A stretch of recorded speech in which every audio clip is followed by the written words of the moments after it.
making dodging enemies near impossible. Also now, there's even more night events. Black fog can form on top of you, which will drain your health and give you a gas debuff for inhaling dangerous essence. A red orb can spawn inside your base, warping around your hideout, illuminating the area much like a flare, which seems to be a benefit, giving you more vision. You'll chase it, thinking it's something beneficial, like how mushroom growths would work at night, but looking directly at the source, you'll be given the pain. After 7 months, so it's time for another one of these. This supposed 8.5 hour long video essay on a game called Darkwood was delayed multiple times, with Pyrocynical himself even saying it would be out soon, 5 months ago. So after about a month of delays, I finally went to check out his channel, and it's not there. His entire Reddit seems to think the video is out, but I'm assuming this is just mass delusion. Darkwood is just never coming out. But if it makes Pyro fans feel better, then keep pretending it exists. Yeah, so I couldn't actually watch it because it doesn't exist. Thanks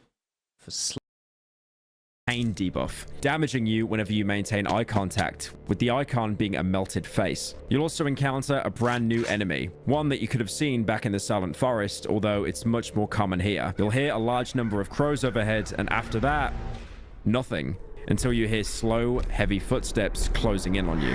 They look like large humanoid birds with a bone head. They won't damage you, but looking at them, they'll begin to scream. And if you don't look away, or if they're able to touch you, or if you're stupid enough to attack or shoot one, it'll spread its wings, emit a scream so loud it'll kill all the power in your hideout for a short while. They'll die on the spot, vaporizing into ash, but from the body will crawl out 5 offspring, speeding on the floor towards you. They're not too hard to deal with on their own, but in the old woods, you'll never be attacked by just one enemy at a time, making this the perfect opportunity for other enemies to get the drop on you.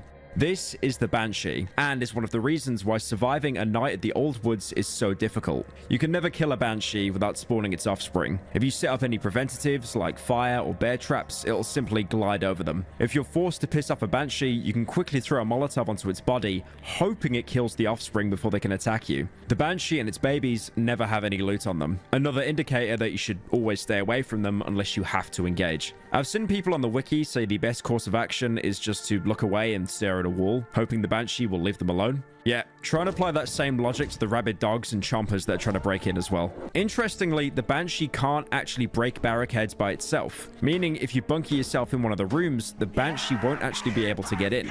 Although again, the Banshee will probably never attack alone, and all the other night creatures have no issue breaking through wooden boards. All of this might make you want to go back to the Silent Forest for the nights instead, which, to be fair, is a viable option. That is, if you want to spend half the day walking to where you need to go. At least the Old Woods hideout compensates with the oven being much more efficient than the previous one, letting you inject even more Polish crack for less mushrooms. If you manage to survive the night and get a hefty reputation boost from the trader, you might want to stock up on some ammo and go exploring the area. The plentiful chompers aside, there are some unique locations here not found anywhere else. But first, give me that bug nest. I need an extra life. Talking to the trader after your first night here will have some unique dialogue. Visibly struggling, a man drops the sack from his back and bends in half, as if out of breath. He shakes the dust off his clothes, then rolls up the sleeve of his seemingly too small jacket. I see some words written on his forearm. The forest wants to devour you. You're heading straight into its jaws. He's again warning you against progressing through the woods. Stop right there! But you can't stay in the forest forever. You have to get out. You can see that the Old Woods are suffering much more infection than the previous areas, coming across roots of trees looking sickly, with mushrooms growing on them. There's also the remains of a previous hideout, completely covered in grey growths, even having an oven, workbench, table saw for wood. None of these can be used, but strangely enough, resembles the very first hideout we had back in the dry meadow. There's also a road which has been overgrown by trees, but was at one point used as a checkpoint to get people in and out, probably set up by the military before the plague became so rampant. Railway tracks dot these parts of the woods, as it was probably used for shipping supplies from the village into the cities, but the tracks have been so deformed by the woods they're of no use to anyone. Not surprising, considering one of the events when surviving the night, a huge earthquake shakes the entire forest. Following the rail lines, you might come across a toppled train car. There could be some useful supplies in here, but the door is locked and we need a code to get inside. This part of the woods looks like it was always rural, even before the pandemic, with you being able to stumble upon a hunter's house. In its terrible state, like most homes in the game, it is heavily guarded by plague-infected dogs and chompers, both of which won't attack each other, almost as if anything suffering with the plague has an implicit understanding of who to attack. If you manage to clear out the numerous enemies here, it is a great place to find ammunition for your shotgun and pistol.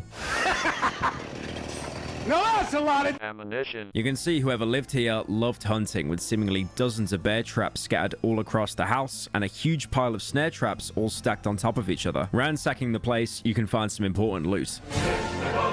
Like a photo the hunter had taken of a dog feasting on a corpse. With how sparse the trees are here, this was probably in the early days before the infection first hit the area. You can also find an empty trophy rack, the head removed with only the wood being left, with some grey hairs still stuck onto the wood. This has to be some pretty huge game, like an elk or wolf. Lastly, you can find a corpse covered in roots in the house. Searching the body, you can find a simple silver wedding ring. This has no significance and can be sold to any trader for some extra reputation.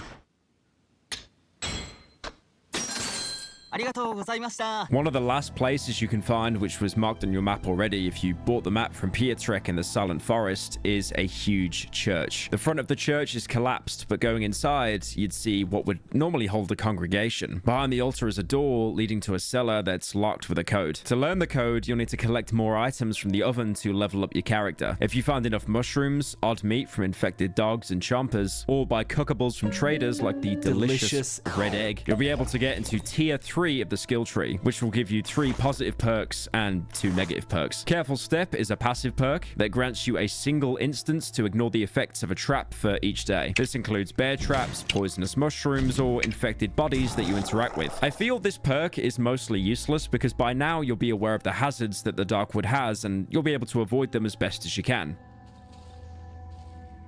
Oh, ho, ho, ho. You nearly had me. You nearly had me there. You nearly had me there. You thought I was going to interact with you, eh? You thought... Oh, I can disarm? That being said, the Old Woods do have some pretty crafty bear traps that are purposely hidden among the grass. Appetite is the next one. Much like the savages of the woods, you'll grow a taste for wood and eating it will heal you. Now this sounds great, but unfortunately it's mostly useless because it provides one of the worst healing factors in the entire game. And even if you're in an excess of wood, you'll always want some to use for barricades or to fix your trusty shovel. I tried eating some to save myself from dying and believe me, it does not work. Wood, wood, wood. I ate the wood! Please! Please, I ate the fucking wood! I ate the wood. I ate the wood. Collect wood, collect wood. I ate the wood. I ate the wood. I ate the wood. Please. Oh my god. Oh my god. It's gonna be so close. It's so close. It's so close. It's so close. It's so close. It's so close. Please. Please. Please. Please. Please. Please. Please.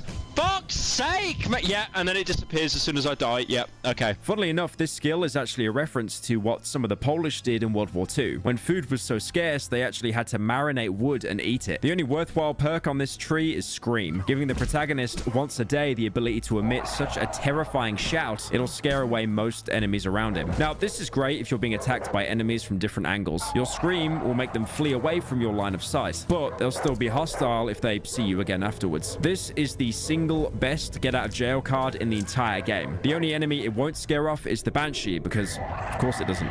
Fuck you, Banshee. The 2 negative perks are either Weak Lungs or Weakness. These are both horrendous. You'll notice with each tier, as the skills get better, the negative perks also become more effective at hindering your playthrough. Firstly, Weak Lungs. Do not ever pick this skill, because you are screwing yourself for the rest of the game. Because of it, you'll be watching that stamina bar 90% of the time, because if it empties completely, you'll have to wait double the time until it begins to regenerate. That doesn't sound too bad, but like I said, you'll be anxiously watching the bar to make sure you've set your limit. And while you do, you'll probably end up walking into bear traps, exploding corpses, or enemies. You're essentially capping off your stamina meter because you know that you're never able to fully empty it, because if you do, you'll be punished for it. Oh, fuck. Personally, it's something I'd prefer to not be fixating over. The other negative skill is Weakness. This is also stamina related. By injecting the essence, the protagonist will become frailer, so when his stamina is low, he'll deal less damage in combat. This will only kick in when you drop below the last pip of stamina, so it isn't anywhere near as bad as Weak Lungs. Both of these, though, are horrendous perks. But this is definitely the lesser of 2 evils. Mostly because you'll be primarily using it to charge up attacks to time hits on enemies that will use up very little stamina, not the quick jabs that use up massive stamina and are kind of unreliable anyway. And if you're in a situation where you had to run away and had to hit another enemy when you're out of stamina, you're probably dead anyway. After filling up the syringe with essence and picking whatever perks you choose, you'll fall into a deep sleep, further infusing yourself with the forest you're trying so hard to escape. You'll find yourself deep in the woods. Running through, the protagonist will say, "The smell of grass and trees. The earth bends under my footsteps. The sky swirls pleasantly." After some time, you'll come across an open grave, giving you the option to lie inside it. It doesn't seem too comfortable. I'm not sure. If you hesitate, a voice will call out to you. Oh, I wasn't expecting this. You look tired. Come, lie with me. Feel the soil. The trees hum so calmly. They sing so beautifully. Can you hear it? Crows will fly by, distracting you, and when you look back, the talking corpse will disappear. After a few moments, a chomper coated in ash will attack you. Next to the grave is a shovel that was used to dig it. Here, you're given two options: to lie in the grave and accept the dream, or to defy it and kill the chomper attacking you while it keeps mocking you. Can you hear it? Can you hear their song? Your life literally is as valuable as a summer ant. If you're killed by the chomper, you'll wake up as if nothing happened. But if you manage to kill the chomper, the dream will end. And when you wake up, you'll have a shovel blade in your inventory, crucial to upgrading the shovel that you already have. If you choose to lie in the grave, you'll wake up with an insect in your inventory, a cockroach that you can cook in the oven for essence. Injecting even more of the forest into your arm, you'll have another dream where you wake up in front of the church. Moving past the destroyed bell, you'll encounter a man telling you to stand in line. As you approach the altar, you can see what he meant, as a line of people appear behind you, shouting at you for skipping the queue. Fucking get alive, fat fuck! It looks like they're all lined up to go into the trapdoor behind the altar, which seems to be covered in some sort of shadow and is locked with a code. There's an open room next to it, with a broken wall that you can go through. Here, you can find a talking corpse. You have no voice, nor free will, but do not fret. You are in good hands. I see it in his eyes when he looks down upon me. It mentions a he, possibly implying that there is a god of this forest somewhere, the driving force behind the forest's expansion. Examining the corpse gives you the description: a completely ordinary dead man with a smile on his face. There's no joke to be made here, but honestly, there's so many talking corpses in this game, we should basically be accustomed to this by now. To actually progress the dream, you have to take the lockpick from the chest near the trapdoor and open the room opposite to the one that leads outside. There's a wardrobe with an axe and an item called the Strange Box, though you'll definitely be focusing more on the axe, as once you loot both items, a black chomper will spawn in the main hall and start chasing you down. It keeps repeating the lines: a red seesaw, A white dress.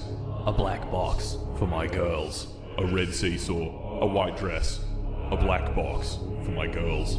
Here, you're given a choice on what to do. You can either avoid the chomper, break open one of the windows, yoink a lockpick from a corpse, and open the church gate. Or you can try to fight. Dying to the chomper has the exact same result if you ran away. So realistically, you want to take the chance.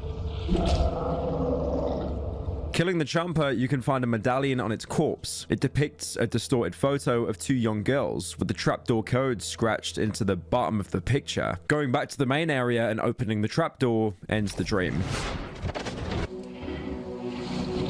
Now, this dream has a big influence on the real world once you wake up. Whatever ending you got, you wake up with the strange box in your inventory. If you ran away, upon waking up, you'll see the Wolfman standing next to you. Meat, what's with the big eyes? Scared? Bad dream? You can trade with him normally, but you can now also show him the strange box. Oh, it's one of these. An interesting find, Meat. Guess now you want to know what's inside, eh? Somewhere in the part of the old woods lies a place where you'll find a key to this box. Well, Meat, I would be careful if I were you. Trust me, you don't want to open it by yourself. Bring me the key and don't try to be a wise guy. You won't know what to do with it. But if you fought the chomper and opened the trapdoor, his dialogue changes just so slightly. You look tired, Meat. Busy night? And when you show him the box, he says this. And this? What is this junk? And what am I supposed to do with it? Bite it until it opens? Your brain must be rotting if you think I'll break my fangs for this shit. But you still want to know what's inside, right? Somewhere in the part of the old woods lies a place where you'll find the key to this box. But I doubt you'll be able to sort it out. Come to me. Maybe I'll even give you something for this junk.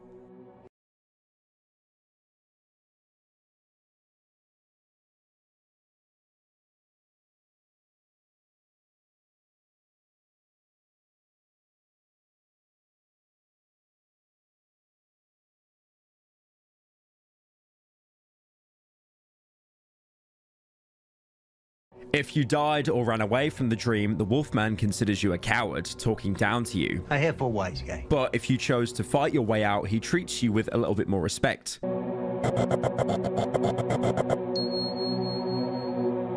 Just to get angry at you immediately after. Probably because you now seem like more of a threat, cutting your own path into the forest instead of assimilating into it. But this isn't all that changes inside the forest. If you come back to the church after running away in the dream, you'll meet a madman. Maybe even the same one who told you to stand in line back in the dream. He keeps repeating phrases similar to what the Black Champa was saying in that dream, talking about giving candles and flowers to his little girls. When you approach him, he'll instead tell you to go below the floor where you belong.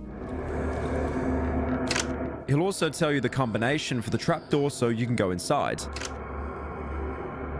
And if you kill him, he'll drop the medallion, the exact same one that you would get if you killed the Champa in that dream, although the faces aren't distorted anymore. If you ended the dream by killing the Champa and going into the trapdoor, you'll find a corpse cut in half in the middle of the church, also containing the medallion with the code to open the basement, with the madman now absent. Naturally now, you probably want to go into the basement, but please, for your own sake, do not go down there unprepared. There's a reason why the dream ended as soon as you went into the basement, and how the dream ended has easily the biggest divider in what comes next. If you kill the Black Champa, the basement is now filled with huge dogs, an enemy that you should be used to killing by now, except now there's an entire pack trying to kill you at once in an incredibly closed space.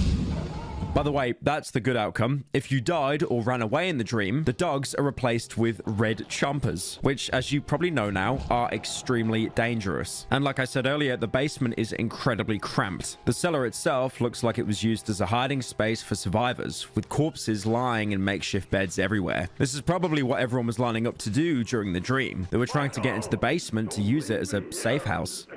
Although clearly this didn't stall the infection for too long, as inside there isn't a single survivor. And if you didn't open the trapdoor in the dream, the corpses are now being converted into red Champas. They start out dormant, similar to that one you saw on the bridge and even in the village, but if you attack them or invade their personal space, they'll start to aggro. Also, there's a single functioning radio down here. Do not touch the radio. I'm being serious. Do not do it. That is, unless you kill the Black Champa, because when you touch the radio, you'll actually spawn a dog that has something very important in its inventory. That being the Twisted Key. And if you go back and show it to the Wolfman, this happens. Give it to me. The wolf snatches the box and key from my hands. With things like that, you need to be careful, meat. This may be a trap. Muttering under his breath, he attempts to open the box. After a while, the lid gently slides open and the wolf peeks inside carefully, squinting his eyes. He also looks at the contents in silence, then lifts his gaze at me. Is this a fucking joke? Are you some sort of fucking clown or something? The wolf takes out a few crumpled pieces of paper from the box and throws them in my face. As they fall to the ground, I notice a shiny stone among them. Some fucking scribbles. I'm warning you, meat. Do not dare waste my time again. This gives you another valuable shiny stone, along with a child's drawings. By now, you've probably noticed that the entire quest line, if you can call it that, surrounding the church is focused mostly around a family, with both the Black Champa and the Madman mentioning gifts to give to his little girls, presumably the daughters in the locket. The details were mostly fuzzy up to now, but the child drawing basically explains everything. The first drawing depicts the entire family back at their house. This includes the father, 2 little girls, and a dog. It looks like this picture is supposed to be from a time before the forest expanded into the area, with it just being a nice, happy family scene. How wholesome. Although the next drawing might already start some alarms in your head, as it shows the family dog eating a red mushroom. Considering we've been using mushrooms like these as a way to attune ourselves to the forest, you can probably guess what that might do to a dog. The dog is already dead by the next drawing, with it being drawn 6 feet under. Its name is also given here, Burek, which is a pretty common pet name in Poland, and also a Albanian pastry. I'm not really sure about the law implications of this one. Besides dying, the dog does actually contribute a bit more to the story, as in the same drawing, we see the father bleeding from an open wound, probably due to the dog biting him. This could also point that the dog didn't die from the infection, but rather was put down after attacking its owner, the aggression being reminiscent of the dogs we've been fighting throughout the game. The next drawing shows the father dismantling the doghouse, presumably to build the red seesaw the girls are playing on. This, of course, calls back to the dialogue from the Black Chomper in the church dream, where it talks about giving a red seesaw to its girls. But if you've been paying attention while scavenging through the dry meadow, you might remember the burnt house's location, which features both a red seesaw and a destroyed doghouse. You can also find the white dress the Black Chomper talks about in a safe hidden under the furniture, pretty much confirming that this is where the family lived. The house is even filled with hostile dogs, probably referencing how the whole thing started with a dog. But just in case you weren't all that convinced yet, the next drawing literally shows the house being burnt down and the family running away. It's followed by a picture of the line of people we saw in the church dream, featuring a figure who we might know as someone dressed in a medical coat, as well as a boy holding a violin, who might be referencing a character I'm going to mention soon. This drawing explains the connection the family had with the church and why both the twisted key and the strange box could be found here. They tried to hide in the basement to wait out the plague ravaging above, again like so many others here. Unfortunately, as we know, hiding in the basement really didn't help. The last drawing shows 2 children hugging each other with corpses lying behind them, probably in the process of turning into red chompers that we encounter in the game. Strangely, the father seems to actually not be with them. I'm sure if he was, he would have been marked instead of just blending into the wall of bodies. But there is something that could explain this. Back at the burnt house, you can find a note, presumably from the father. I know they're there. I can hear them laughing. They're behind the wall of trees. I can't get through by myself. The trees go back too fast. This suggests that he might have left his daughters in the basement to keep them safe and gone back to his house. He probably knew he was infected from the dog bite by now, so in a way, he was protecting them from himself. After returning back home, he clearly wanted to go back and find them, but I doubt that was his own choice. He's hearing voices in this note, so it's more than likely he was starting to go insane from the plague. I think it's safe to say that the madman we find in the church is the father, considering we can find the medallion on his body and he's very clearly infected. As when you kill the Black Chomper in the dream, the corpse you find in the church much later looks like a mutated chomper. This entire plotline is completely depressing, but it's a good study of how the plague actually affected normal people living in the region. Even though the story is told through a couple of lines of dialogue and crude drawings, it does a really good job at communicating how horrible being here was. This kind of storytelling really makes Darkwood special. It feels very human, despite the eldritch horrors we've seen all over the forest. Look, I get it, okay? Like, so many horror games, you pick up the audio log and it goes, "Ah, the monsters are coming, ah!"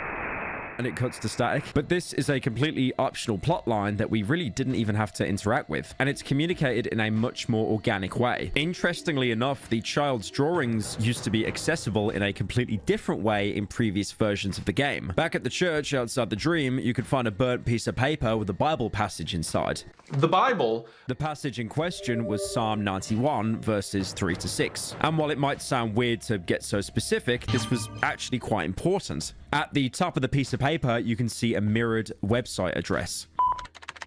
darkwoodgame.com/Burek. Going to the website, you can see a code lock, similar to the ones you could find in the game on various storage containers and doors. Now, if you input the numbers of the Bible passage, 9136, you're shown the same pictures we've been going through. This is a pretty good puzzle with a nice lore reward, but I can totally see why the drawings were changed to be entirely accessible in-game. It definitely grounds the story better instead of, needing a Bible scholar to solve an ARG. Coming back to the church itself, in the same room room where you got the strange box in the dream, you can find the electronic game. Upon inspecting it, you can see a game console with two characters resembling wolves. This item seems to be based on a Russian-made single game console, where one of the games apparently involved a wolf stealing eggs while trying to not drop what he's already collected. So technically, this game has still more games than the PS5, by the way.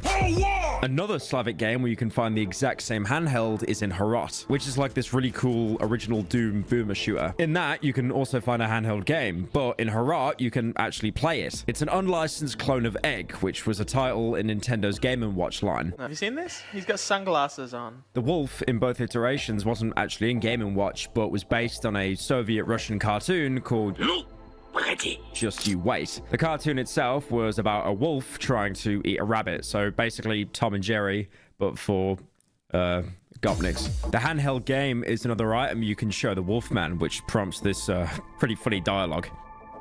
What the fuck is this? Do you think this is funny? Are you mocking me? Do I look like a joke to you? Daddy, chill. You're given a choice to either shake your head or nod. Shaking your head has him get angry at you, and he tells you to never mock him again, while nodding reveals a more humorous side. You're a brave piece of meat. And what's more important, one with a sense of humor. Where did you find this one? An electronic game, eh? About a wolf stealing chicken eggs? Good one. I have a soft spot for games. How about you? I can give you something in exchange, meat. What would you say to a surprise, eh? If you nod now, he'll take the console off you, but in return, you get a fully functioning pistol, which, to be fair, is a pretty good trade. You can also show the game to Piotrek and get a free 100 rep with him if you agree that the wolf will go to space when he collects all the chicken eggs and give him the game. But honestly, the pistol itself is already worth twice that much rep, not even counting the cost of items normally needed to craft it. Now, all what I've been talking about so far is side content. Yes, I know I spent this time on words, and I haven't even really progressed the main story. Anyway, let's take a step back and return to when we first met the chicken lady. After exiting dialogue with her, she'll notice that somebody's watching you both. Holy mother! This creep again! May the devil take him and his blasted violin! The old lady turns red and starts to scream. Devil, fuck your mother! Get away from me house! Leaving the chicken lady's house, you can see someone hide underneath a tractor before pulling a violin towards them. Talking to them introduces you to another major NPC, the musician. It's not my fault. I know it doesn't sound too great, my violin. It's a bit broken. I won't play anymore. Sorry. Sir, have you been in that hut? The chicken lady's hut? You're not afraid of her? You're brave. And have you seen her? The pretty lady. She's the most beautiful lady in the world.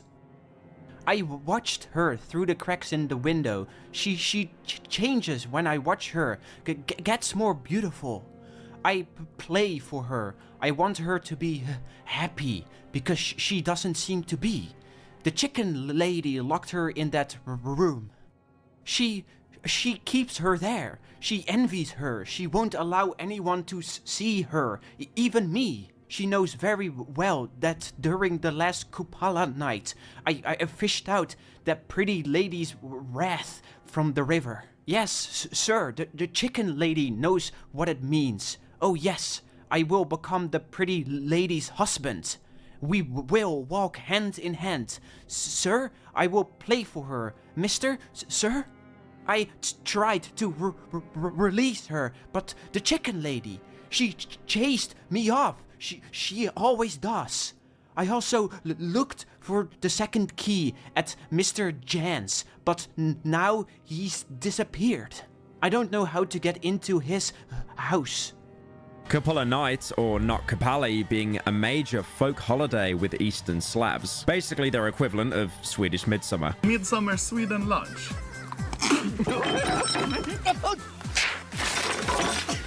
At this point, you can totally ignore his ramblings and walk away. Mister? Sir? A skinny little hand emerges from beneath the tractor and grabs me by the ankle. Please don't go, Mr. Sir. You're my only hope. Please don't be afraid of Chicken Lady. He seems desperate for you to help him, but you can leave and never interact with him again.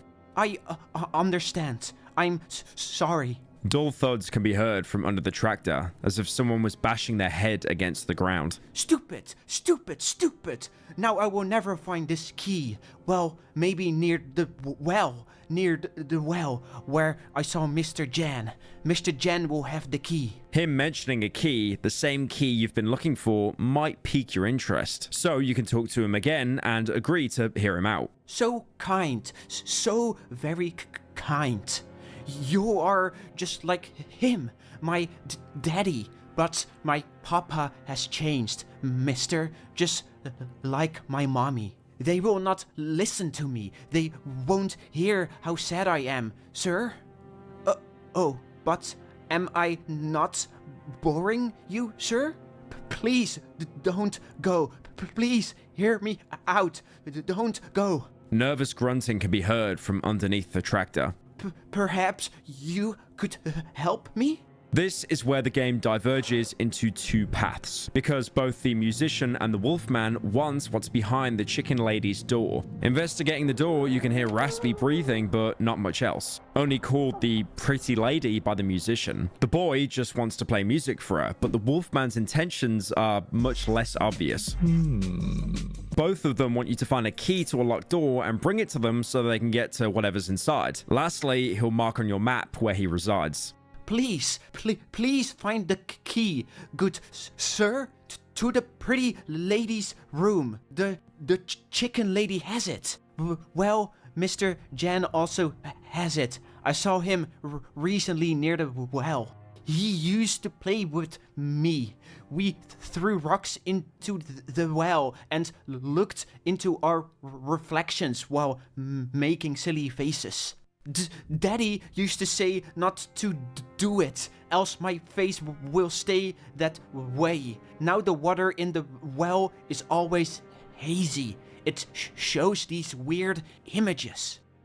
The well is here in the village. Maybe you will find him there? He used to hang around it often. He stared into the well as if looking for something or someone. I must hide now. Hide from the chicken lady. I will go to that place where they used to keep all the grain. In the part of the silent forest. Will you bring me the key if you find it? I promise to repay you somehow. Me and the pretty lady. With all this said, however, the wolfman knows exactly what you want, a key for a key, but the musician is just promising a general reward. So you'll have to weigh up which character you want to give the key to, and that is if you can even find it. The musician has a camp, much like the wolfman. In the Silent Forest, there's a collapsed silo which will have a bambino gramophone hooked up to some speakers, playing Mozart Piano Concerto No. 19 in F major on repeat. Here, you can speak to the musician. He's not a trader, but now you can see his entire body. A frail child, heavily affected by the plague. His skin hardened like tree bark, with his mouth twitching and drool falling from his mouth. Here, you can show him some items you've collected, like the picture of the road home. Mommy once told me about this road. She said people used to travel it. They would leave their houses and walk it during the night. I was scared of this story. I was afraid Mommy would go out too and leave me behind. You can also show him the picture of the doctor, who he instantly recognizes. This is our doctor, yes? He is just as brave and good as you are. He helped me. He is helping all of us. He gave me this beautiful mask so I could be healed of my afflictions. Maybe you could have one too. Maybe the doctor would make a mask like this for you? I could ask him about it. Further going to show the doctor had no idea how to combat the plague by making masks to hide people's afflictions. but also saying he could ask the doctor despite him leaving the village, and this hints that he does actually still have contact with him, so giving him the key might actually prove useful after all. He'll also comment on the sow in the pig shed that the villagers have been feeding off. Have you heard about the sow? The villagers keep this sow in the nearby pig shed. They call it the mother of all pigs. They say it's beautiful, but I've never seen it. They don't allow me near her. They chase me off. They always chase me off. The little musician drops his gaze. Maybe you would be able to see her, mister? If you manage to get inside, maybe you could take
a wee piece of meat for me? I've never eaten pig, and I've heard it's very tasty. Would you take some for me? If you killed the sow like I mentioned earlier, sadly, he'll be able to relate to it from appearance. I saw the villagers dragging a cart with a dead sow, the one they called the mother of all pigs. It wasn't as beautiful as they said, nowhere near the pretty lady. The boy drops his gaze. And that piggy, it was a bit similar to me. The boy sniffles and rubs his mask with his deformed hand. The villagers have been crying after her a lot. I saw them trying to cut through the wall of trees. Do you think it's even possible, mister? Mommy told me once that the woods are never ending, and there's nothing on the other side. To get the key, you'll need to go back into the well where you killed Hanus.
Oscar's child. Navigating to the end, you can climb a rope to get inside another house in the village. This is the only way inside, as the front door is heavily barricaded. Searching the house, you can find numerous chicken eggs, a collection of plastic chickens, and a dog tag dated to 1918 with the surname Mikulski. This could be Yannick's house, indicated by what was said by the musician upon turning him down. After searching a wardrobe, you can find a key covered in chicken feces. The key both the musician and the Wolfman want to open the back room in the chicken lady's house. Now, if your curiosity is piqued enough, you can actually open the door for yourself and see what's inside. You'll find some pretty exceptional loot, like a military flashlight, a direct upgrade to the normal flashlight, having around 50% more brightness, but the trade-off being it burns through batteries twice as fast. Still though, it's an amazing piece of kit. Comrade! But more importantly, you'll see something under a bedsheet, writhing around in pain. Searching it, you can loot the fabric for yourself for crafting, which reveals the monstrous person the chicken lady was trying to hide. Please. This is the pretty lady the musician was referring to, a bloated, mutated woman with hands and legs bound and tied. How anyone could find this woman pretty is clearly the result of huffing Soviet-grade paint. There's also a silver wedding ring you can find in the bedding next to her. With the key in hand, you have the option to give it to either the Wolfman or the musician. You can only give the key to one of them, as they'll take it off you and use it to visit the pretty lady. This is also where the game majorly diverges into two different paths. The Wolfman's is the most straightforward. He'll give you the location of the doctor's hideout straight away. As I produce the key, the wolf's pupils widen with excitement. Well, Meat, I didn't think you could succeed. I'm impressed. Time for your reward. You'll find that quack thief here, but he locked himself away from the world and he won't let anyone in. So I don't know if this information will be of any use to you, Meaty. What the fuck are you looking at? I promised that I'd tell you where to find him, and I did. Did I tell you you'll be able to get there? That's something else, isn't it? The wolf bursts out with laughter. Now get out of my sight, Meat. I have important business to attend to. If you're interested in continuing our wonderful relationship, look for me in the edge of the old woods. I predict a tasty future together. The wolf sinks his hands into the deep pockets of his coat. Here, deliver this to that insane old bitch as a way of saying thank you for her beautiful sister. The wolf throws the head of a chicken under my feet. As I lift my gaze, I realize that the wolf is gone. You can take the chicken head to the chicken lady and show it to her, and this does absolutely nothing except terrify her. Jesus almighty, my little darling, what have they done to you? This is a bad sign, mister. A bad sign. What will happen now? The Wolfman is using you as a messenger to let her know that her sister isn't safe anymore. One thing you'll notice, when you side with the Wolfman in a lot of quests, you'll actually be completing the game a lot more quicker, except with the instance of killing the Sow. But in that situation, you did have the choice to just leave the Sow completely alone. Because there's no karma system or warning message saying, uh-oh, you did a bad thing. Or Kenny will remember this. What's your name, sir? My name is Deez. Deez what, sir? Deez. It's really up to you to side with someone so malicious to escape the woods faster, because the Wolfman has no intention to leave. Why would he? He's using you as a tool to spread misery onto others. You can even kill the chicken lady outright, which gets you no extra reward apart from the Wolfman's satisfaction. You've killed her? You've killed the hag that reeked of chickens? My dearest Meat. Finally, I will be able to wolf down as much poultry as I wish. If you gave him the key, he'll tell you where to find the doctor's house, and adds that if you want to continue your wonderful relationship, you can find him in the old woods. If you go looking for him in the edge of the map he specified, you'll eventually stumble upon an old barn filled with dogs. Making your way through the pack, you'll find the wolf, covered in blood and smelling absolutely foul. Interacting with him now has him act like the average furry convention attendee. If you see him, shoot him in public. With him jumping up at you and licking your face. Comrade! The greeting sounds like an angry growl. The wolf makes a quick leap, bouncing against me with his swollen belly. That's giving me like my response video flashbacks. Oh, Jesus. Well, to be honest, I'd pick you up, hug you while...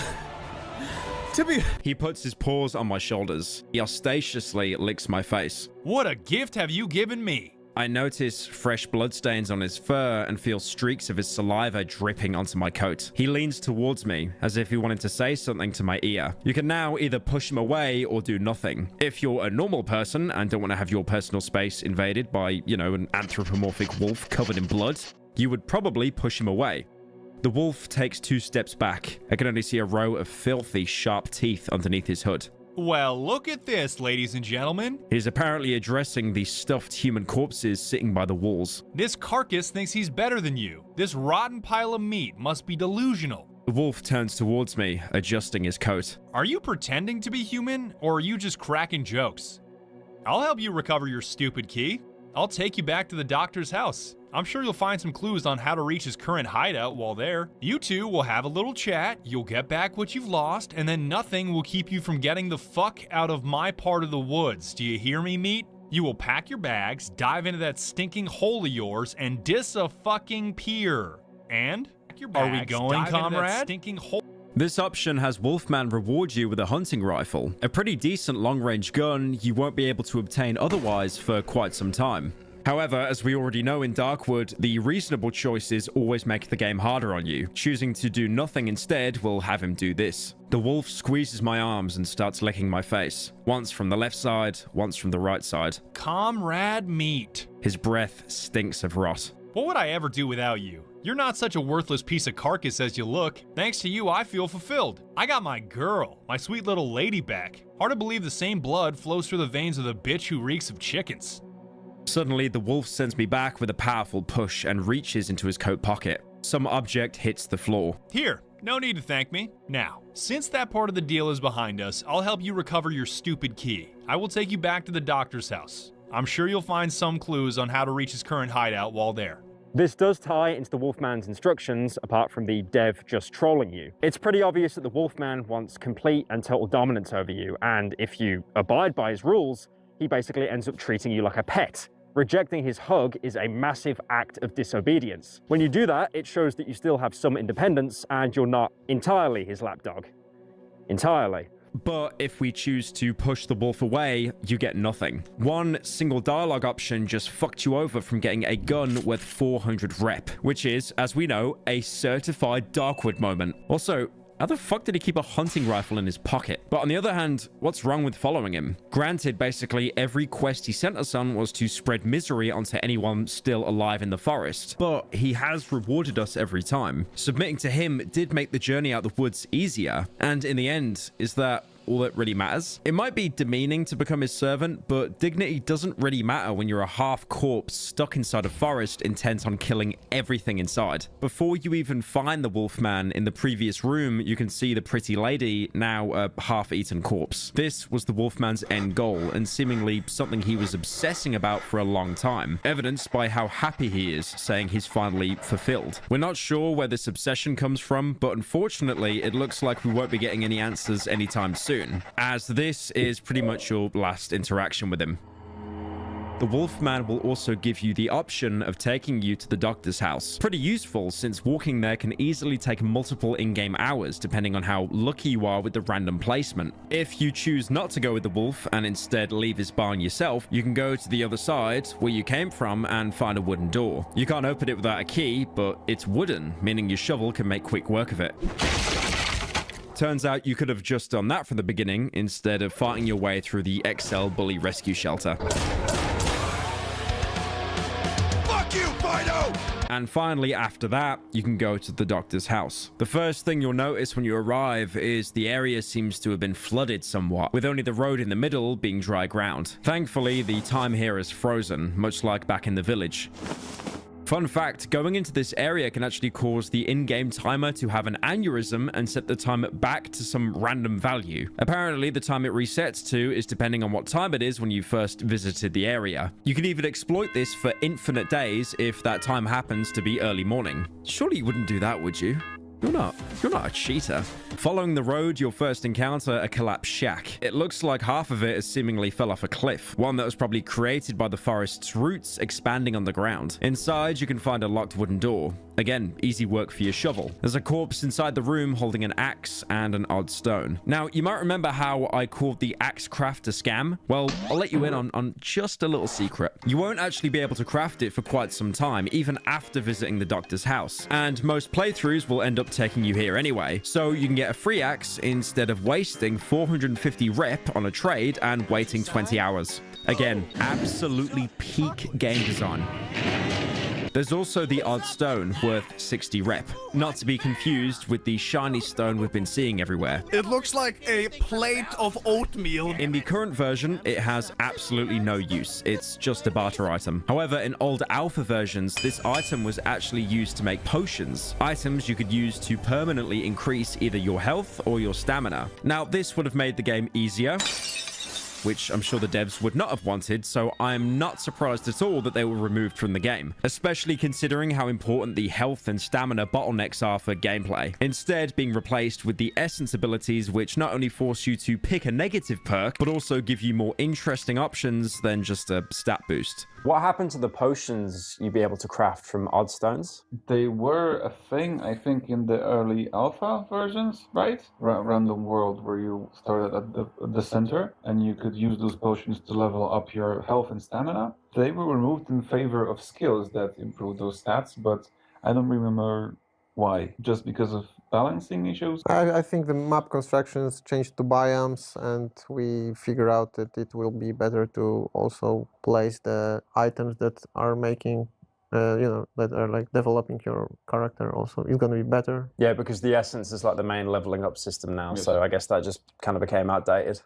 Yeah. Moving on, you can find a fortified building with even a trap set up in the only entryway. When you go inside, you can see it's actually something like a field hospital, probably set up by the doctor trying to find a cure for the plague. Most beds are either empty or have a corpse on them. Hey everyone. Some of the corpses even missing body parts, although one patient, if you want to call him that, seems to still be alive. Where's the doctor? Where? Daddy went out and left. Angry and hungry he was. I'm hungry too. Can't move. Head is exploding. And if I move, I'll burst myself. But just because he survived the doctor's experiments doesn't mean he isn't completely insane. He still mumbles to himself and jitters around frequently. He's probably undergoing the same mutation that happened to people that we saw in the church basement or even back in the village. To back this up, he also mentions that his head feels like it's bursting, which is exactly what happens when a human finally turns into a red chomper. Their head splits open. You have the option to kill him here, and if anything, unlike the dog at the beginning of the game, this really is a mercy kill. If you don't, he'll probably turn into a red chomper. There's no reward, he doesn't come back later, there's no secret Easter egg item. But yeah, you're just putting someone out of their misery. He even calls out to you to do it when you're going back the other way, possibly still lucid enough to know what's coming. He also tells you to take his broken house. On his corpse, you can find the rusty key, so if you didn't break down the door in the collapsed shack earlier, now you can open it normally. The last building is the doctor's actual house. Looking similar to how it was in the prologue. You can open the chest outside just to find that it's actually a freezer full of ice and body parts. Probably parts the doctor was experimenting on. And in case you were wondering, yes, you can eat the ice, and it even gives you a small endurance boost. And no, you can't eat the body parts. Darkwood can stand for a lot of things, but cannibalism is not one of them. Well, at least not yet, anyway. Before you enter the house, the interior, outside your field of vision, looks exactly like it did back in the prologue. Probably because the protagonist remembers it looking like that. But when you enter the house and actually get to gaze on it properly, you'll see it's been even more ravaged. The surgical table is flipped, the cages are knocked over, and even the carpet is a complete mess. Peed on my fucking rug. There's also a lot of mushroom growths. Clearly, the building has been abandoned for quite some time now. You can explore the same areas you could back in the prologue. Even the hatch in the interrogation room has new items. There's even another odd stone in the same place that we got the table leg from. There's also a photo of what looks like a savage lying on the table. It has an inscription on it with the date 12th of June 1985, meaning it must have been taken around 2 years before the protagonist was stranded here. In a side room, you can also find a moonshine distillery. This is probably why there's so much alcohol to be found around Darkwood. We know that the doctor ran away from the village, but who's to say that, you know, he hasn't been brewing his own alcohol to sell with traders just to get by, using the money made from it as fuel for his generators. In the room where Yannick was locked in the prologue, you can find a dead body, with the protagonist even remarking that he remembers him upon inspection. The main importance of this house is the hatch located in the main room. You couldn't see it before because the carpet was covering it. Now it's rolled up as if someone has accessed it recently. By the way, in case you're wondering, you can't actually interact with the rug on repeat playthroughs because that would break the entire pacing of this game and you'd basically be skipping 90% of chapter 1. But when you interact with it now, you'll realize it's code locked. Now, I got a little bit worried here, thinking I have helped or hindered so many people within the 3 forest biomes, and this is what I get, a fucking code. Well, thankfully, you can actually find the code by following the lines scratched into the floor, as there are numbers scratched along them on the vertices. Some numbers can actually be seen when not looking at them, and your character probably remembers them from before, but now they're covered with sludge or debris. The last number is covered by a cabinet, but once you move it, you can finally open the hatch. Inside, you can first find a toy resembling a small rocket. Your first instinct might be to take it to Pietrek, but you actually can't do anything with it currently. Despite its value of 150, no trader will actually buy it from you. Mate, can I borrow your pen? I've looked everywhere and this item really has no use. It's like the BB gun pellets. I feel it's something that was meant to be in the game and had a use and the devs just couldn't find a use for it. Or maybe it's just flavor text. The next 2 items are pretty self-explanatory. One of them is a note with a code to a train cart door written on it. The other one is a map that marks the train wreck location if you haven't discovered it yet. You can probably already guess what's inside, but for now, let's get back to the musician's path. Now, if you ignore the Wolfman entirely, you can actually give the key to the musician.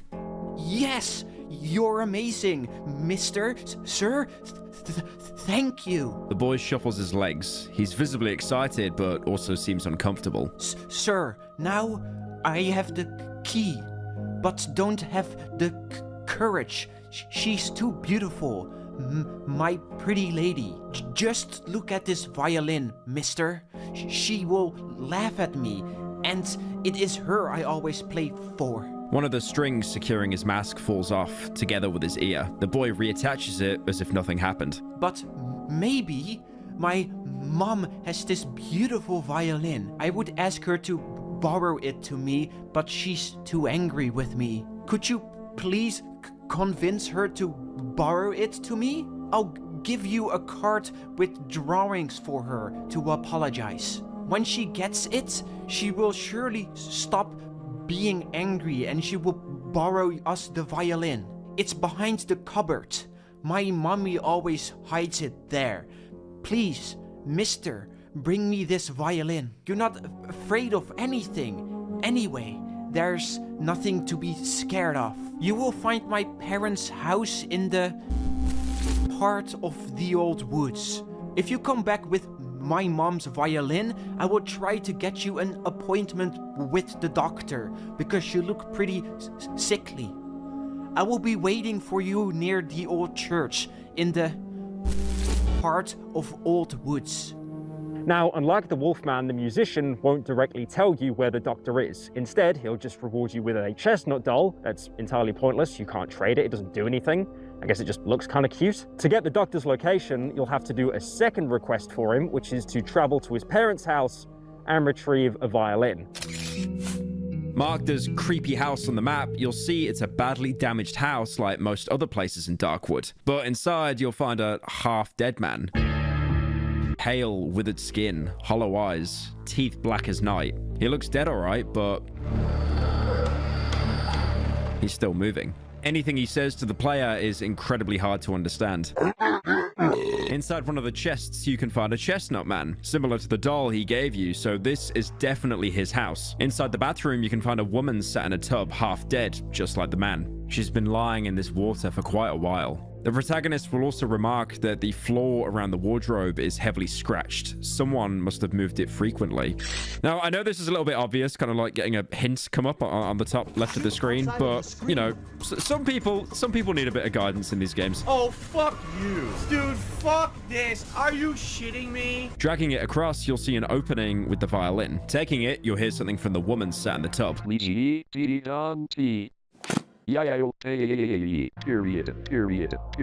Ignoring her request, when you try to leave, the musician's parents will turn into chompers.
Now, you could argue that their infection accelerated due to aggression, because from their perspective, someone really has just broken into their house and stolen their valuables.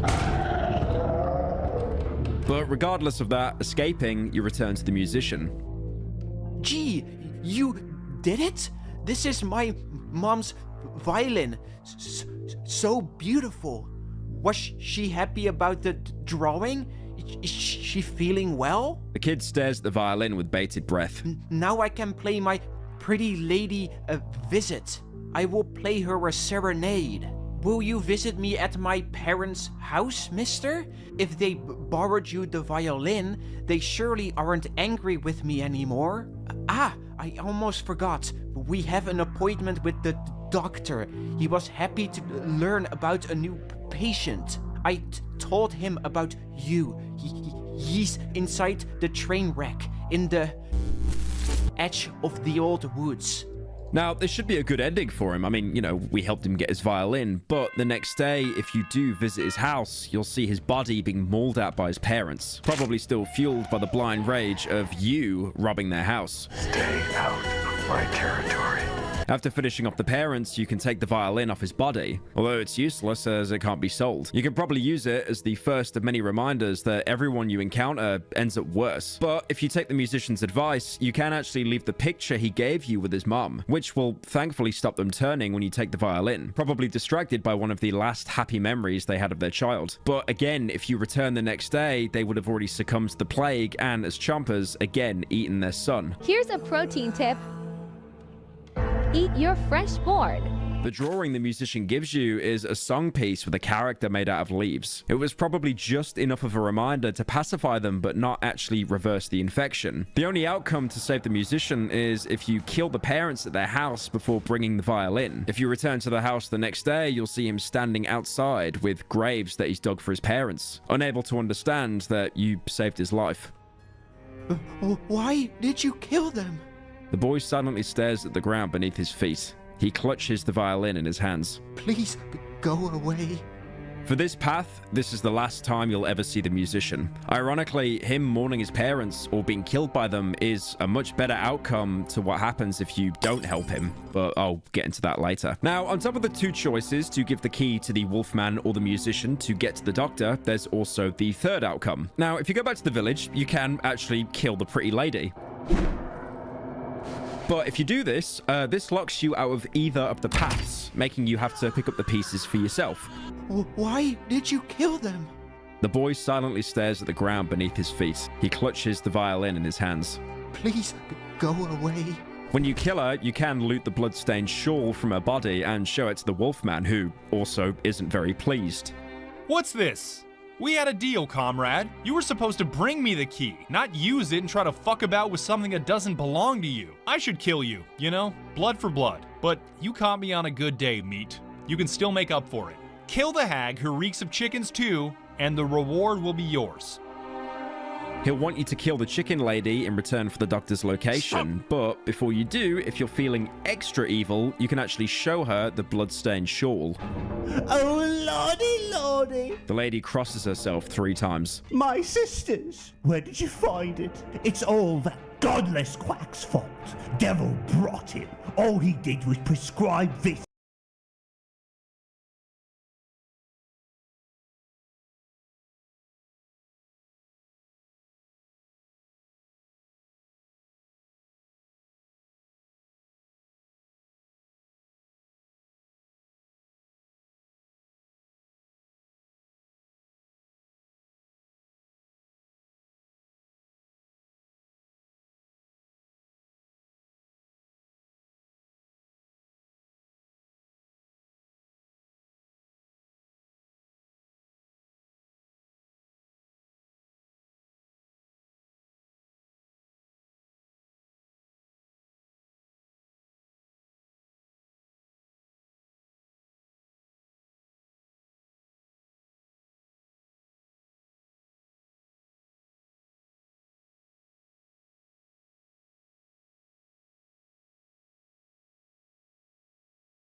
this and that. Scribble this no-good drivel.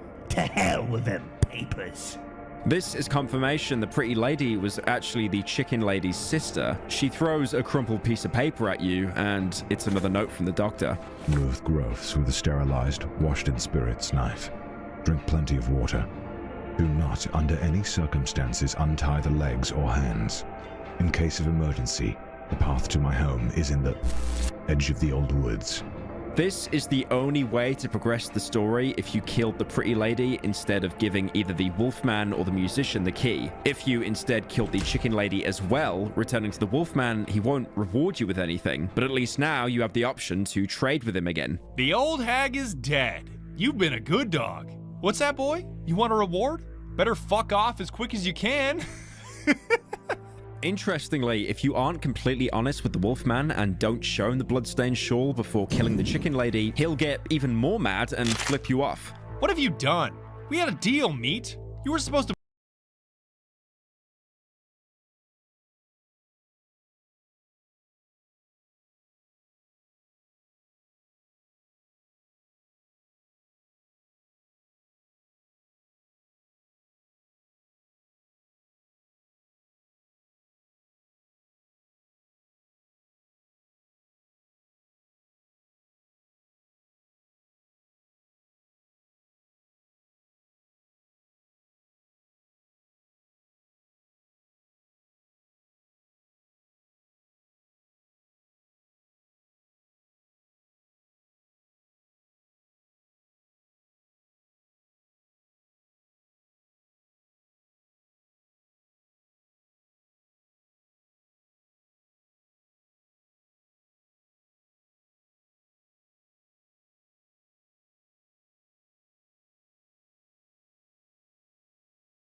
To bring me the key, not use it and try to fuck about with something that doesn't belong to you. Fuck off. This instant, or I swear you'll regret it. The murder path has you follow the same steps as the Wolfman, except with the added benefit of both major characters now completely despising you instead of just one. Finally, you arrive at the train wreck, but depending on your choices, this sequence will play out very differently. If you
If you went down the musician's path to set up an appointment, the car door will already be unlocked. Going inside, the door will be immediately locked behind you and the room will be flooded with gas.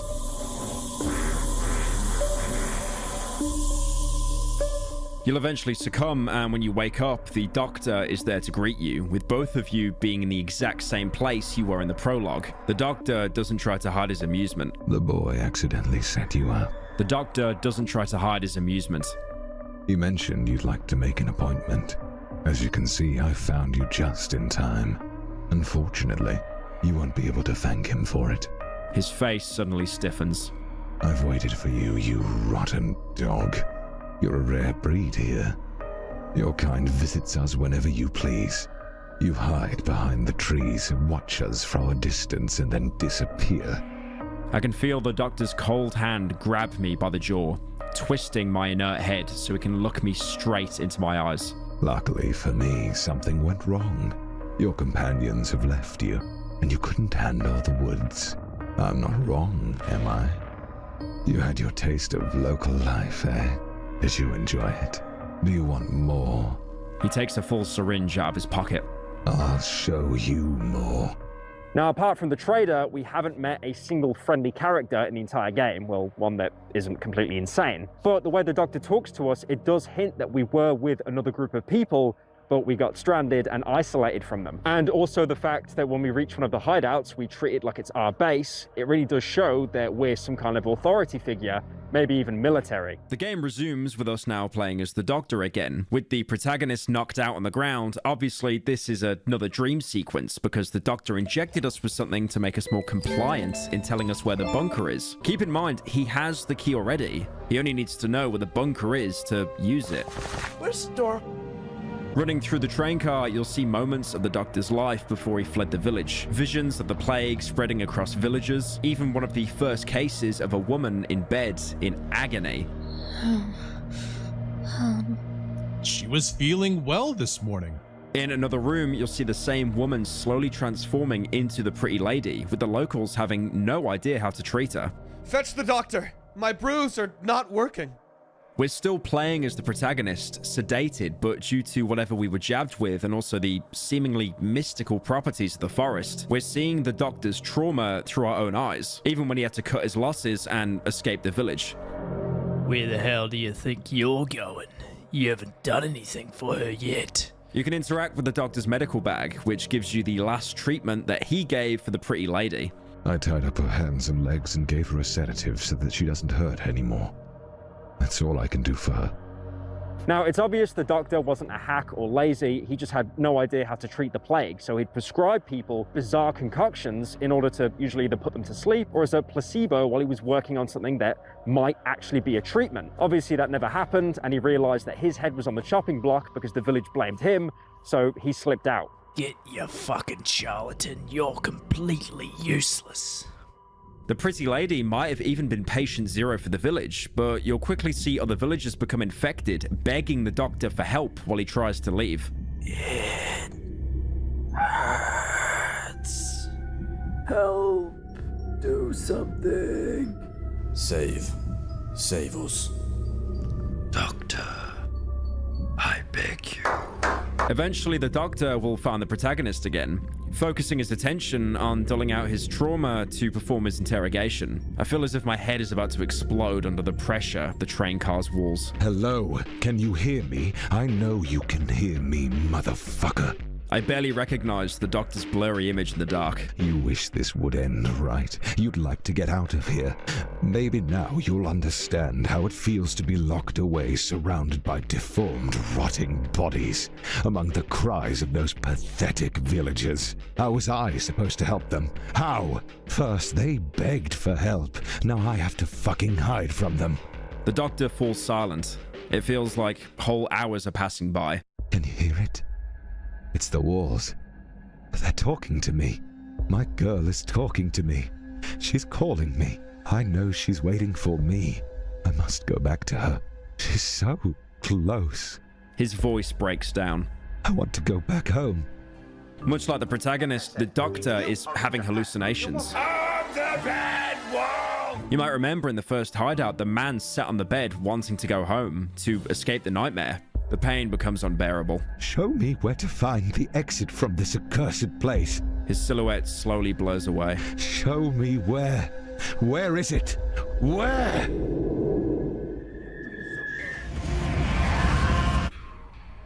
We're placed into another dream sequence, this time playing as the protagonist again. The outcome of this dream, though, has huge implications for the rest of the game. And if you don't like the outcome, get ready to edit your save file, because like I said earlier, this game auto-saves more than Dark Souls. You'll be out of your own body as you still see the doctor interrogating your unconscious body. Where is the exit? Where is it? The doctor will eventually turn into a chomper and start chasing you alongside other chompers. I like to imagine right now that you're running through the protagonist's mind, with the areas slowly changing into hideouts that you've been camping in throughout the game. If the chompers manage to catch up to you and kill you, the dream ends with you mumbling the location of the bunker to the doctor. 308 Negra Arroyo Lane, Albuquerque, New Mexico. I barely have the strength to open my eyes. I see a blurred silhouette standing above me. You can be proud of yourself, little rat. You've just done your first good deed, completely unintentionally. I'm completely paralyzed. I can only follow the doctor exiting the train car with my weary gaze. Only after he disappears behind the trees, I realize I revealed the location to the underground entrance to him. This time, the poison is too strong. I'm losing consciousness.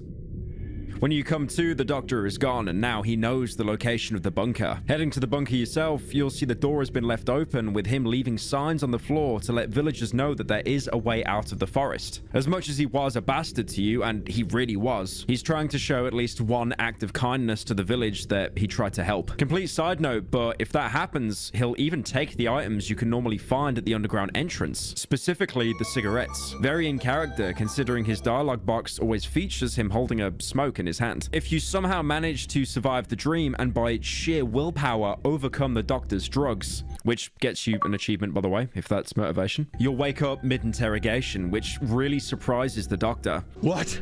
That's impossible. Don't come near me. The doctor will run away in sheer panic that someone could overcome such a high sedative, eventually falling over and crawling to the end of the train car. But now the roles are reversed. He's the one who's trapped. The doctor is lying under the train car's wall. His face is covered in sweat. The stench of alcohol fills the air. He covers his face with his hands. I beg you, this key is my only chance. I see the panic in his eyes. Help me escape this place or kill me.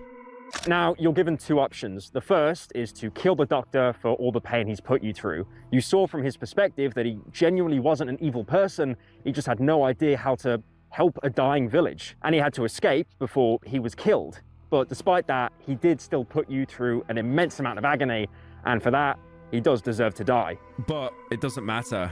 You need that key. Please, no. You gun him down or bludgeon him to death and finally get the Bunker 21 key. To signify how important it is, it's worth a whopping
whopping 1500 rep.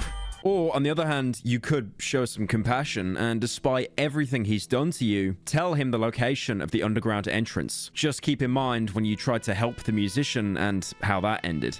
I take out the map and show the doctor the location of the abandoned house with the hidden underground entrance. The doctor stares at the map for a while without lifting his gaze to meet mine. The same map you've spent hours marking various locations all across the game. The wolf camps, the bug nests, logging areas, mushroom fields, broken tractors, burned houses, hideouts. Realizing after all you've been through, you've chose to spare his life, and he really only has 2 words to say to you. Thank you. He removes his dirty glasses with a trembled hand and freezes, probably realizing that in most other cases, the protagonist would have chose the other option. I will wait for you there, and better take the essential things with you. Looks like returning here will be impossible. If you instead went to the doctor's house and got the code to the cart, you can completely avoid the dream sequence and ambush him, skipping directly to this conversation. What? What are you doing here? Don't come near me. He'll now be in the exact same position as if you beat him in the dream you were put in if you sided with the musician. Now, you might notice by taking the musician path, or the quote-unquote good boy path in the game, you actively make the game harder for yourself. It takes longer to complete the game, and the Wolfman paths, they're a lot more direct, they're a lot more quicker. You have to go through insane leaps and bounds just to keep the pretty lady alive, but you could deliver her straight to the Wolfman, who eats her, and that's it, it's all said and done. But if you go down the musician's path, which does take longer, because not only do you need to get the pretty lady, you also need to bring back his violin, the Wolfman is going to be pissed at you for the rest of the game, so you're being punished for not taking a more selfish path. You're now given the same choices with the musician, either kill him or show him the entrance to the bunker. Now, despite what I'm hinting at, saying that good choices punish you, if you show the doctor the bunker location, he really does cooperate with you. There's no huge betrayal for, taking a good choice. He really does just come along with you and even unlocks the door for you. Again, he's really not a monster. He's just out for his own survival, just like you. And now, at least, you have someone keeping you company. Maybe he can even help you along the way. But before you leave, you probably should prepare for the journey. Like the doctor says, returning here will be impossible. But surely that won't matter, right? I mean, Bunker 21 is the exit. Like, that's near the end of the game. Yep, 21 that's got this far in the video, just have a look at the little red bar that YouTube has. Yep. We're not done. Also, looking through the train car now, you can find a torn photo of a woman holding a child. Considering where we find it, it's probably related to the doctor somehow. It might even be his family. But this is the point of no return. The doctor wasn't lying. Once you go past the bunker, there is no coming back. So it's best to gather all your important resources, which is punishing for players that have spent time gathering everything they need to fortify and secure hideouts, especially because of how limited your inventory space is compared to the workbench stockpile. My personal suggestion, bring any guns and ammo with you. And don't forget crafting materials, because it is so easy to make the mistake of not bringing the basics. And if you don't have any space for healing items, unlucky. It might also be worth staying one more night at the dry meadow to buy some more ammo from the trader. If you do so, he'll have one more message for you. The man grabs my arm and pulls me closer. A strong smell of mushrooms assails my nostrils. The old sack covering his body slides down, revealing his chest covered in horrid growths. It is fused with a porous helmet pulsating to the rhythm of his breath. I'm starting to feel dizzy. Without loosening his grip, the man raises his left arm, bringing his forearm to my face. It's pale as paper and reads, "Do not open the door. Let's stick together." However much the trader has helped us, to stay is a death sentence, and all the effort for getting this key would have gone completely to waste. Finally, you arrive at the bunker door. If you gave the doctor the location, he'll be there waiting for you, still clutching onto a cigarette. Are we going? Immediately as you go through the door, the walls start trembling. Another earthquake. The doctor doesn't wait for you and runs ahead, almost consumed with the obsession of trying to escape the woods. As you go along, the tunnel becomes more and more overgrown. Clearly the forest has even reached here, trying to keep everyone inside. All along the corridor, you can find giant roots, with your character commenting that this white sludge is draining from them and being pushed out along the main tunnel by an invisible force. The tunnel eventually ends with it being collapsed. The protagonist comments that this is a fresh fall. It's possible that it was caused by the earthquake way back when you first went underground, as the more recent ones didn't really feel strong enough to collapse an entire portion of a reinforced corridor. I've managed to walk a few good kilometers through the underground tunnels, but further passage is blocked by growing roots. Despite this, I feel that I'm closer to my destination. There's also another corridor splitting off, but the way is locked with armored doors and you don't have the key. The doctor, if he's still with you, will also comment something. I think someone's still moving there, under the rubble. Upon interacting with the rubble, you get this weird cross and the following interaction. The tunnel has collapsed recently. The reinforced steel protruding from the debris has not been covered with rust yet. When I gaze into the tunnel, I notice a silhouette of a man on the ground. Suddenly, the man snaps to life as if woken from a deep slumber. Who goes there? I hear a faint, unnaturally distorted male voice. Are you one of them? The man attempts to get up, but fails. I can see him desperately flailing his limbs around. It's as if his back has been glued to the ground. No, please. As I approach him, he shuffles his legs nervously, as if trying to retreat into the collapsed tunnel. I didn't do anything. I beg you. I just wanted to pass, to get back to my family. The tree has blocked the only way out, the only path home. A huge talking tree. I begged it to let me pass, but it wouldn't listen. I could not understand what it was saying to me, so we came here. The man props himself up on his elbows. With a huge effort, he tries to straighten his body, but something is firmly holding him down by the back and neck. I can't get up. The man drops onto the rubble and goes silent. He clenches his fists. My head.